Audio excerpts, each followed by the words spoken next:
الحمد لله الحمد لله وكفى والصلاة والسلام على عباده الذين اصطفى أما بعد فأعوذ بالله من الشيطان الرجيم بسم الله الرحمن الرحيم قال النبي صلى الله عليه وسلم من أمسك بركاب أخيه لا يرجوه ولا يخافه غفر الله له صدق اللہ العظیم۔ السلام علیکم ورحمۃ اللہ وبرکاتہ۔ محترم ناظرین اکرام، آج آپ کی خدمت میں ایک بہت ہی پیاری حدیث شریف لے کر پیش ہوا ہوں۔ اللہ سے دعا ہے کہ اللہ ان باتوں پر مجھے بھی، میرے ناظرین اکرام کو بھی، ہم سب کو ان باتوں پر عمل کرنے کی توفیق عطا فرمائے۔ اب وہ باتیں کیا ہیں ذرا سماعت فرما لیں، اس کے بعد میں انشاءاللہ العزیز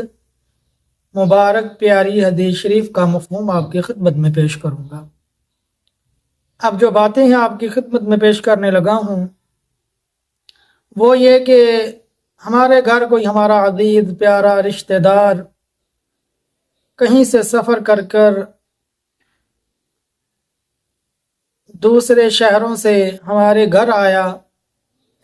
اب دیکھیں کہ جس مسلمان نے اپنے مسلمان بھائی کا اکرام کیا، عزت کی، گھر میں جگہ دی، کھانے پینے کے لیے دیا، بستر دیا، یہ تو اس نے مہمان نوازی کی جو اس کا حق ہے، سنت نبوی بھی ہے۔ انبیاء علیہ الصلوۃ والسلام کی مہمان نوازی کرنا بہت ہی پیاری مبارک سنت ہے، یہ تو عمل اس نے کیا۔ اور اس کے بعد جب وہ جانے لگا تو اس کے ساتھ چل کے اس کو سواری پر سوار کر دیا۔ اب یہ ہے بہت پیارا عمل۔ اب کیا کیا کہ جو مہمان تھا، جو اپنا مسلمان بھائی تھا، صرف اس کے ساتھ کوئی دنیاوی توقع نہیں تھی، کوئی توقع وابستہ اس کے ساتھ نہیں تھی، کوئی ڈر، اس کا خوف دل پر نہیں تھا، صرف اخلاص اور محبت کی بنا پر اس نے یہ کیا کہ اپنے مہمان کو سواری پر سوار کر دیا۔ ادھر سواری پر سوار کر دیا، اللہ اس کی مغفرت فرما دیتے ہیں، اللہ اس کے گناہ معاف فرما دیتے ہیں، تمام صغیرہ کے صغیرہ۔ چلو آئیے محترم ناظرین اکرام، اس پیاری مبارک حدیث شریف کی طرف آپ کو لے کر چلتا ہوں۔ عبداللہ بن عباس رضی اللہ تعالی عنہ سے روایت ہے کہ امام الانبیاء تاجدار مدینہ فخر دو عالم صلی اللہ علیہ وسلم نے ارشاد فرمایا کہ جس شخص نے اپنے مسلمان بھائی کے سوار ہوتے وقت رکاب تھاما، نہ اس سے کوئی توقع اس کو تھی، نہ اس کا کوئی خوف اور ڈر اس پر تھا، بلکہ محض اخلاص اس کا سبب بنا، تو فرمایا اللہ تبارک و تعالی اس کی محبت اور اخلاص کے اوپر اللہ اس کی مغفرت فرما دیتے ہیں۔ اور محترم ناظرین اکرام، یہ دیکھیں کتنی پیاری حدیث شریف کا مفہوم آپ کی خدمت میں پیش کیا کہ جس مسلمان نے اپنے مسلمان بھائی کے سوار کے وقت رکاب کو تھاما، اس کو سواری پر سوار کر دیا، سواری کو پکڑ لیا، اس کی رکاب کو تھام لیا، وہ سوار ہو گیا آرام سے، کوئی تکلیف اس کو نہ ہوئی۔ اب یہ محض اس کا جو کام تھا یہ سارے کا سارا اللہ کی رضا کے لیے اخلاص پر مبنی تھا،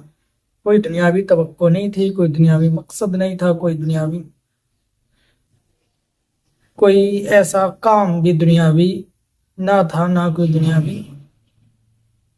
خوف اور ڈر اس آدمی سے تھا،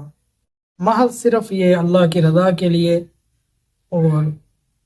مسلمان کا اکرام اور عزت کرتے ہوئے یہ عمل کیا، محض اخلاص پر مبنی عمل کیا، تو اس انسان کی مغفرت ہو جاتی ہے۔ محترم ناظرین اکرام، دیکھیں ہمیں بھی اس حدیث شریف سے کتنا پیارا درس ہم سب کو ملتا ہے کہ ہمارے گھروں میں بھی تو مہمان آتے ہیں،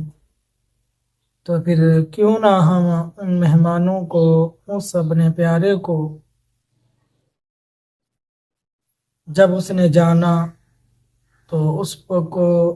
آپ کے پاس جو بھی سواری ہو اس پر سواری پر بٹھا کر، یا اسی طرح جہاں کوئی بس سٹاپ ہو جہاں وہ سٹاپ ہے آپ اس سٹاپ تک اس کو لے گئے، وہاں سے اس کو اس کی جو بس ہے، جو گاڑی ہے، اس پر بٹھا دیا آپ نے، تو بالکل یہ بہت بڑا اجر والا کام ہے۔ محض یہ کرنا اللہ کی رضا کے لیے اور اخلاص کے ساتھ کرنا ہے، نیک عمل کرنا ہے، اور حدیث شریف پر عمل کرتے ہوئے محض اللہ کی رضا کے لیے عمل کرنا۔ کہ آپ کے گھر کوئی مہمان آیا، اس کے آپ کے پاس جو سواری تھی آپ نے سواری پر بٹھایا، اس کو لاری اڈے تک لے گئے یا بس سٹاپ تک لے گئے، پھر وہاں سے اس کے جو بس تھی، جو گاڑی تھی، اس پر اس مہمان کو بٹھا دیا، یقیناً اس پر بھی آپ کو بہت بڑا اجر ملنے والا ہے۔ تو اللہ سے دعا ہے اللہ ان باتوں پر عمل کرنے کی توفیق عطا فرمائے۔ دیکھیں ناظرین اکرام، کتنی پیاری پیاری مبارک احادیث آپ کی خدمت میں ہم لاتے رہتے ہیں، آپ کی خدمت میں پیش کرتے رہتے ہیں، تو اس پر بھی ہمارا وقت لگتا ہے، ٹائم لگتا ہے۔ اسی طرح آپ بھی ہمارا احساس کریں، ہمارے چینل کو سبسکرائب کر دیں، بیل آئیکن کے بٹن کو دبا دیں، ہمارے چینل کو شیئر کر دیں، اور جو بھی مسلمان میرے بہن بھائی میرے ساتھ جڑے رہتے ہیں وہ ضرور میری اس ویڈیو کو ثواب کی نیت سے دوسرے مسلمانوں تک پہنچا دیں، تاکہ یہ علمی دینی بات ان تک پہنچے، وہ بھی میری بات کو سن کر دین کی اس بات پر عمل کرنے والے بن جائیں، حضور صلی اللہ علیہ وسلم کی مبارک حدیث پر وہ بھی عمل کرنے والے بن جائیں۔ اللہ مجھے بھی بنائے، اللہ میرے تمام ناظرین اکرام کو